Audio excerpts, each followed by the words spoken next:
విశాఖ స్థానిక సంస్థల ఎమ్మెల్సీ అభ్యర్థిగా బొత్స సత్యనారాయణ ఖరారయ్యారు. ఈ మేరకు వైసీపీ అధినేత జగన్మోహన్ రెడ్డి కీలక ప్రకటన చేశారు.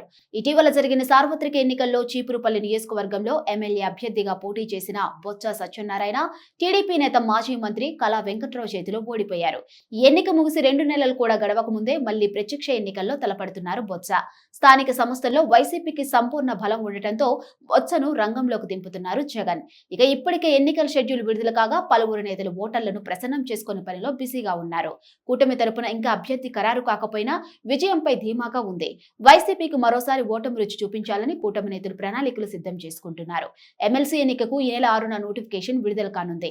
13 వరకు నామినేషన్లు స్వీకరిస్తారు. ఇక 16 వరకు ఉపసంహరణకు గడువుగా నిర్ణయించారు. ఆగస్టు 30న ఉదయం 8 గంటల నుంచి సాయంత్రం 4 గంటల వరకు ఎన్నిక జరగనుంది. సెప్టెంబర్ 3న కౌంటింగ్ చేపట్టనున్నారు. సార్వత్రిక ఎన్నికలకు ముందు వైసీపీలో ఎమ్మెల్సీగా ఉన్న వంశీకృష్ణ యాదవ్ జనసేనలో చేరారు. ఆయన పైన వేటు వేయడంతో ఉమ్మడి విశాఖ ఎమ్మెల్సీ స్థానం ఖాళీ అయ్యి ఎన్నిక అనివార్యమైంది. స్థానిక సమస్యల్లో ఓట్ల పరంగా వైసీపీకి పూర్తి మెజారిటీ ఉంది.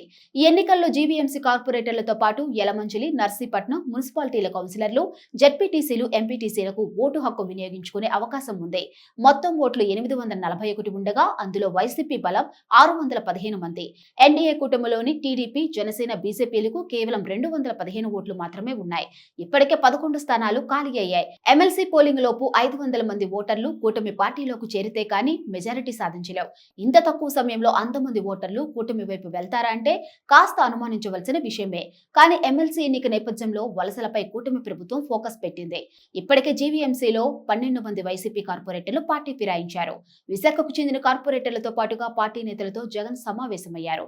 పార్టీకి పూర్తి బలం ఉండటంతో అందరూ సమన్వయంతో పనిచేసి విజయం సాధించాలని సూచించారు. ఇక ఎమ్మెల్సీ ఎన్నిక నేపథ్యంలో ఉమ్మడి విశాఖ జిల్లా వైసీపీ నేతలతోనూ జగన్ భేటీ అయ్యారు. అభ్యర్థి ఎంపికపైన వారి అభిప్రాయాలు సేకరించారు.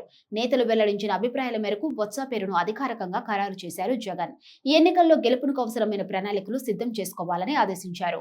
మొదటి ఎన్నికల్లో బొత్స సతీమణి ఝాన్సీ విశాఖ ఎంపీ వైసీపీ అభ్యర్థిగా పోటీ చేసి ఓడిపోయారు.